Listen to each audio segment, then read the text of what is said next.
images of perfectly sculpted models with golden hair falling in perfect waves, wearing size 00 clothing that seems to fit them like a glove does not make me feel great about myself.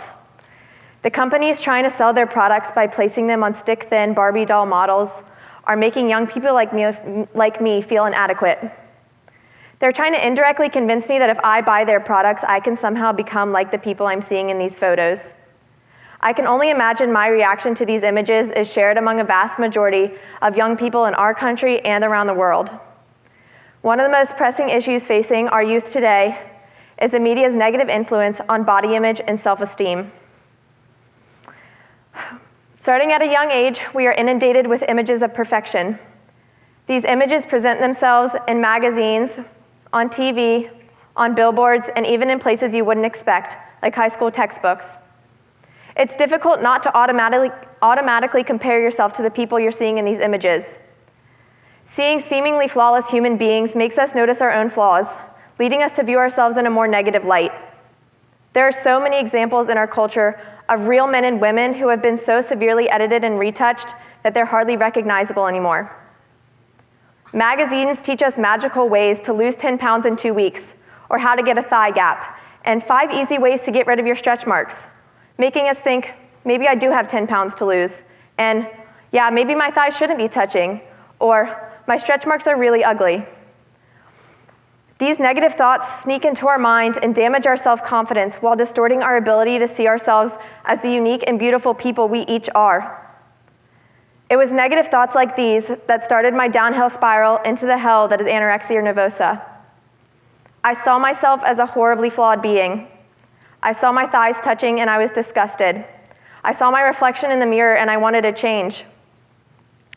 The eating disorder took over and ravaged my mind and my body. The number on the scale was so terrifyingly low, and my body mass index was so unhealthy that the hair on my head was falling out in clumps. My extremities went black and numb in the cold. I grew fine hair all over my body for insulation. The wall of my heart was thinning, and I was no longer allowed to exercise or drive for the fear that I may pass out.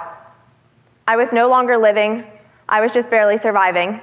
And all of this in part because I did not see myself as beautiful. Beauty standards, unique to each country around the globe, dictate how men and women should look. However, I do not believe that there is one simple definition of beauty confined to a certain size clothing or a certain body type.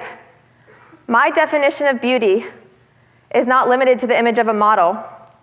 Beauty to me is the dappled lighting on my driveway when I drive home from school every day. Beauty to me is the smile I put on someone's face when I say hi to them in the hallway. Beauty to me is a collection of sounds and conversations overheard at my go-to coffee shop.